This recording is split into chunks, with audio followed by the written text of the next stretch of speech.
મહારાજાની કથા। શ્રેણિક મહારાજા મગધ દેશના માલિક હતા। એમની પ્રિય રાણીનું નામ ચેલ્લા હતું। તે ચેલ્લાને એકવાર એક દંડિયા મહેલમાં રહેવાની ઈચ્છા થઈ। એ ઈચ્છા એને એના પેટે જન્મનાર બાળકના પ્રભાવે થઈ હતી। એની એ ઈચ્છા પૂરી કરવા અભયકુમારે દેવની આરાધના કરી। દેવે પ્રસન્ન થઈને રાણીની ઈચ્છા મુજબનો એક દંડિયો મહેલ રાજગૃહમાં બનાવી આપ્યો। એ મહેલના બગીચામાં બધી જ ઋતુઓના ફૂલો અને ફળો હંમેશા દેવ પ્રભાવથી ફળવા મળવા માંડ્યા।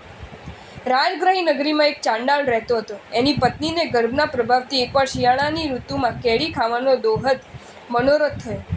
એને પતિને વાત કરી। પત્નીની ઈચ્છા પૂરી કરવી જરૂરી હતી એટલે એ મૂંઝાયો કે અત્યારે વગર ઋતુએ કેરી લાવવી ક્યાંથી। તપાસ કરતાં એને ખબર પડી કે એક દંડિયા મહેલના બગીચામાં કેરી હંમેશા પાકે છે। એથી એના આનંદનો પાર ન રહ્યો। જોકે એ બગીચામાં રાજાની પરવાનગી વગર દાખલ થઈ શકાય તેમ નહોતું, પણ એની તો એને ચિંતા નહોતી, કારણ કે એની પાસે આકર્ષણની વિદ્યા હતી। એ વિદ્યાના બળે તે ગમે તેટલા ઊંચા ઝાડ ઉપર રહેલા ફળને તોડીને લઈ શકતો હતો। ચાંડાળ રાત્રિના અંધકારમાં એ મહેલના બગીચાની દિવાલ બહાર જઈ પહોંચ્યો। વિદ્યાના બળે આંબાના ઝાડની ડાળ નમાવીને એને કેરી મેળવી લીધી। ચાંડાળ કેરી ઘરે લઈ ગયો અને પત્નીને ખવડાવી તેની ઈચ્છા પૂર્ણ કરી। આ પ્રમાણે 2-3 દિવસ સુધી ચાલ્યું, પણ એથી તો દેવનિર્મિત અને દેવધિષ્ઠિત એ આમ્રવૃક્ષ સુકાવા માંડ્યું। એ આમ્રવૃક્ષ ઉપરથી ફળો ચોરાઈ રહ્યા છે અને આમ્રવૃક્ષ પણ સુકાઈ રહ્યું છે એ વાત શ્રેણિક રાજાના કાને પહોંચી। એથી એમનું દિલ દુભાયું અને એમણે મંત્રીશ્વર અભયકુમારને બોલાવી કહ્યું કે કોઈ પણ ઉપાય આ ચોરને પકડી પાડવો જોઈએ। એને ફળો ચોર્યા એ તો ઠીક છે, એ તો મામૂલી વાત છે, પણ એના કારણે દેવ પ્રભાવ ઓસરી ગયો અને ઝાડ સુકાવા માંડ્યું એ નુકસાન ઘણું મોટું છે। બીજા વૃક્ષોની પણ એ એવી હાલત ન કરે તે માટે એને પકડી પાડવો જરૂરી છે।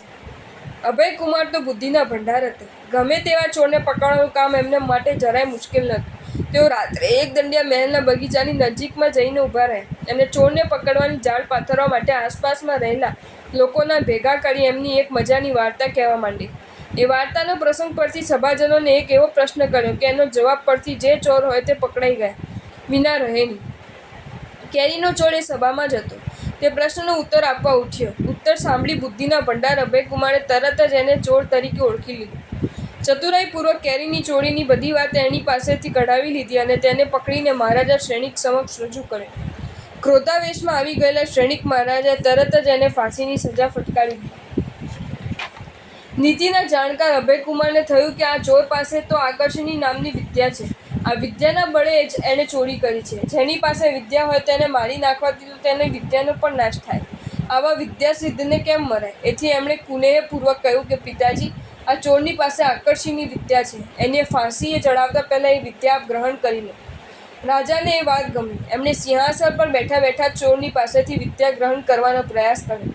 ચોરે 3-4 વાર વિદ્યાનો પાઠ આપ્યો, છતાં શ્રેણિક રાજાને તે આવડ્યો નહીં। ત્યારે અભયકુમારે કહ્યું, પિતાજી, વિદ્યા તો વિનયથી જ મળે છે, માટે આપ નીચે બેસો અને આ ચોરને સિંહાસન પર બેસાડો, પછી વિદ્યા સિદ્ધ થાય છે કે નહીં એ જુઓ। રાજા સિંહાસન પરથી ઉતર્યો અને ચોરને સિંહાસન ઉપર બેસાડ્યો। રાજા શિષ્ય બન્યો, ચાંડાળ ચોર ગુરુ બન્યો અને વળતી જ પળે વિદ્યા સિદ્ધ થઈ ગઈ। વિદ્યા વિનયથી જ મળે એ વાતનો એ પળે રાજાને સાચો અનુભવ થયો।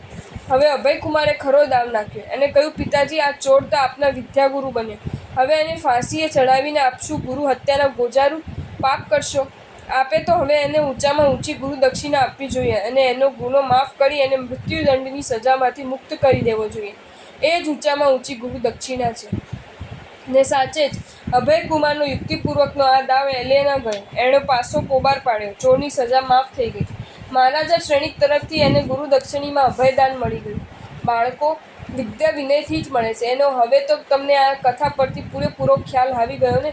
શ્રેણિક રાજાએ જ્યારે માન ત્યજ્યું ત્યારે જ એને જ્ઞાન મળ્યું। માટે વિદ્યા પ્રાપ્તિને પ્રથમ પગથિયે વદ્રોપણ કરવા વિનય કેળવવો ખૂબ જ જરૂરી છે।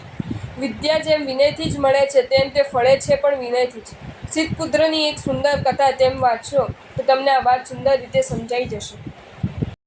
જો તમને આ વિડીયો ગમ્યો હોય તો આ વિડીયોને લાઈક કરો અને મારી ચેનલ જૈન ફેક્ટ્સ એન્ડ સ્ટોરીઝને સબસ્ક્રાઈબ કરો। ધન્યવાદ।